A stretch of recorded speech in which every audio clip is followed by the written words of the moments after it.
In today's video, I'm going to be recreating these strawberries using a fine liner, QOR 12 pen watercolors, and a Signo white gel pen. I'm going to be making it into a square so it's Instagram ready. This is my reference photo, and I'm just going to be using it as a general guideline. I decided to just go in and freehand sketch this in the micro pen. No pencil, no redrawing. I just wanted to go for it and give it a go and see where it went. Just like I did in my first drawing. I find that I draw better when I don't use pencil and can erase, and then I just go for it, and then it is what it is, and I learn for the next one. Hi guys, if you're new here, I'm Jen and this is Jyn Drawz. And now for some of the strawberries, I'm going to drop in the watercolor, and for others I'm going to just dry brush it on, I think it's called. I'm not very well versed in watercolors and the whole painting scene and the lingo, so bear with me here. This is just an experiment for me. I'm just going for it and seeing where it takes me. Here I mixed in the two reds, and I got a nice bright strawberry red color. I'm dropping it in. You can see the paint flowing. That is definitely something the QOR paints do well. They flow very well. Really quite mesmerizing to watch it just drop in and go. On that first strawberry, I had a little too much paint, and you weren't going to be able to see any granulation or any white highlights left over, so I was trying to suck up some of that red and disperse it over the other strawberries that were on the page. The watercolors I'm using are from QOR. They are the 12 pan set. It's got a cool yellow, cool red, warm red, a purple, a cool and warm blue, a green, two browns I believe it is, and a Payne's gray. The watercolor brushes I'm using are a travel set from Fuumuui. They are widely available on Amazon.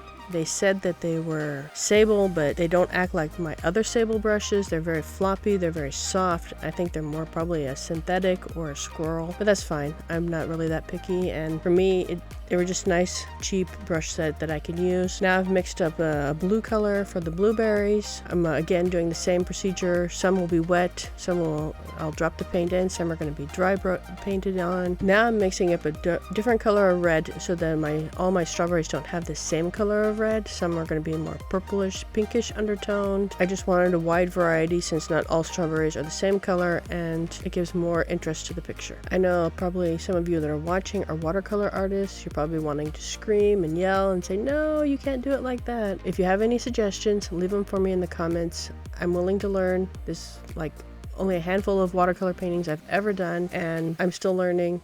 This is all a process for me, but I thought after a week in France on the Lindsay retreat, I thought I should at least try another one on my own and see how it goes. I was pretty happy with the first strawberry painting that I did, and I thought, you know what, I'm going to record another one just for you guys so you can see how I did it. Here I am adding some shadows. I'm trying to give some depth to the strawberries just so they don't look flat, filling in where the color didn't color in all the way. I really didn't want it to overlap onto the leaves that I have to color in at the very end. I tried to remember everything that I had done in the previous painting, but as I didn't take any notes and I was just winging it then, I'm also now just trying to, go with the flow, see what happens, fill in some color, make some shadows, make some mistakes, and just learn and go as I go. As long as it turned out similar to the previous one, I was going to be happy. So I'm just guessing and working as I would think it should be done. Right or wrong, I'm still extremely happy with the outcome.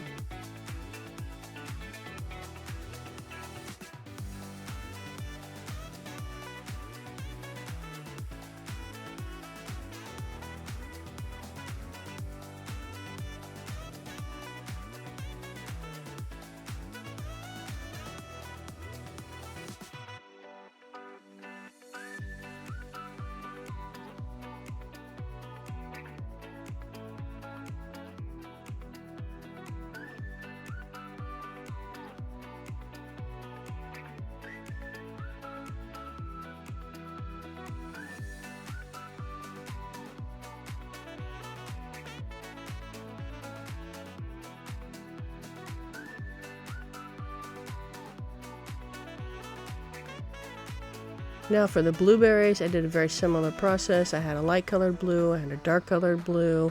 I mixed some Payne's gray in just so that some of the blueberries looked like they were more recessed than the others, and some again were I wetted the paper and then dropped the blue watercolor in, and then I just went around, skipping around, trying to make sure not to do too many close to one another so it wouldn't bleed into the other blueberry, filling in shadows, making some darker, making some lighter, filling in the pits and where it was attached to the plant, giving some depth, trying to be patient and letting it dry. That I found very difficult. I think it went okay. I didn't have too much bleeding into one another. I was able to keep the blue on the blueberries and the red on the strawberries. So I'm very happy about that. It takes a lot of patience working with watercolors, and you gotta really let everything dry in between. And here I am adding in some more shadows, making sure the blue is really dark so it looks really recessed, and that the strawberries are sitting on top, and adding a shadow around the strawberries so that it looks like they're actually sitting on top of those blueberries. All in all, I believe this took me about 4.5 to 5 hours to create from sketch to painting, which for me I didn't think was too bad. I don't think I mentioned the paper I was using. It is just a simple Canson XL spiral bound, nothing fancy, just a watercolor paper, cheapest you can get.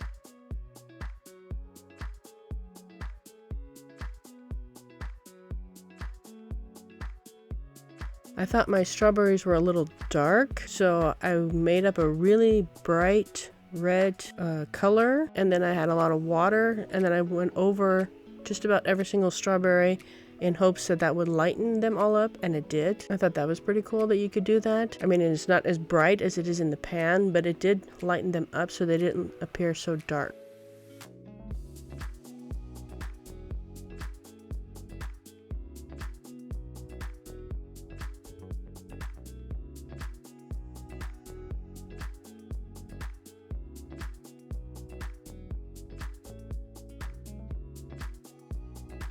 And again, now I'm working on the blueberries while I let the strawberries dry, getting some lighter highlights in there. Also, I did the same thing like what I did with the strawberries. I made up a really light blue with a lot of water, and then I went over some of them to lighten them up, give them some more depth, bring some to the foreground, remove any part that I thought was a little too dark, filling in any of the whites of the paper that I might have missed. Now I'm mixing up the leaf color. I thought, okay, I'll go with a lot of yellow and a good chunk of that blue, but I did a little too much blue and it was a little too dark in the end, so then I had to add a lot of that yellow to lighten it back up. Thought I would never get it back to the right color and I'd have to start again, but I got there in the end. And here I'm using that angle brush to fill in the leaves. I go in with this really light limey green color, and then later on I will mix up a darker one to add some shadow and depth to the leaves. And I did make sure that the strawberries and the blueberries were completely dry before I even started with the green of the leaves, because I did not want it leaking out and creating some muddy color that I couldn't fix. I'm not going for an ultra realistic look, I just more of a kind of cartoony graphic look, bold. That's really my style. And then once that light green was completely dried, I then mixed up a little bit of a darker green, adding some of that green color to it to make it darker, trying to keep in mind where the light is coming from. So I have a little bit of a light source, adding the shadows, filling it in, trying to be consistent.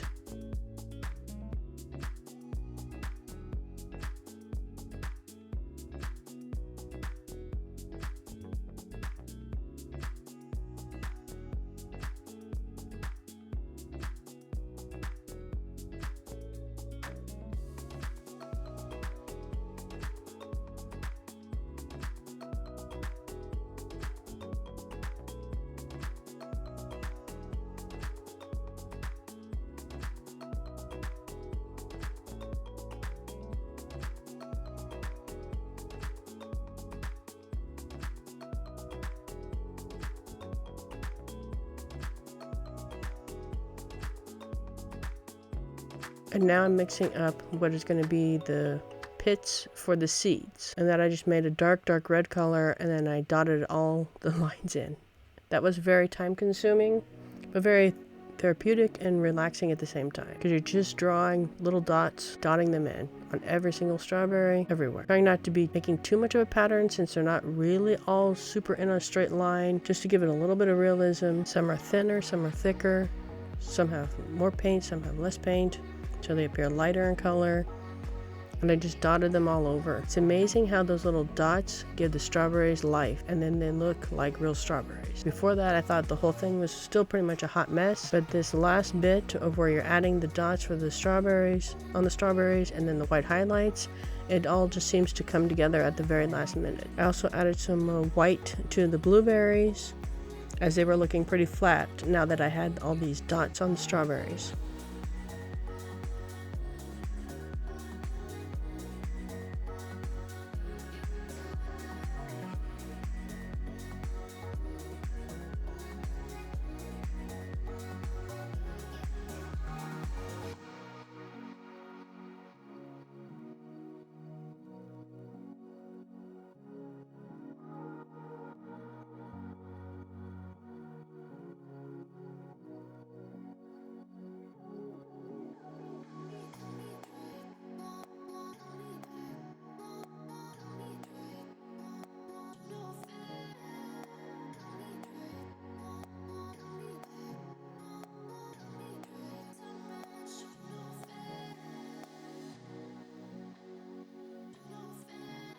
I didn't fill in every dot with a white dot because I thought that would be a little too much. I just added some highlights here and there, some on the leaves, some on the strawberries, some on the blueberries, tapping it out with my finger so that it's not all just pure white, but it is a little muted. My finger was totally covered in that white gel ink by the end, but it was well worth it. I'd like to thank you guys for watching this video, and if you draw something similar, please tag me on Instagram, Jyn Drawz.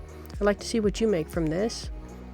And if you made it to the end of the video, please comment below the strawberry emoji or if there's a blueberry emoji, just to let me know that you've watched all the way to the end. I'd really like to see and hear from you what your thoughts are on what I've done, what I did. If you have any tips, tricks, thoughts, comments, I'm open for it. So until next time, guys, bye.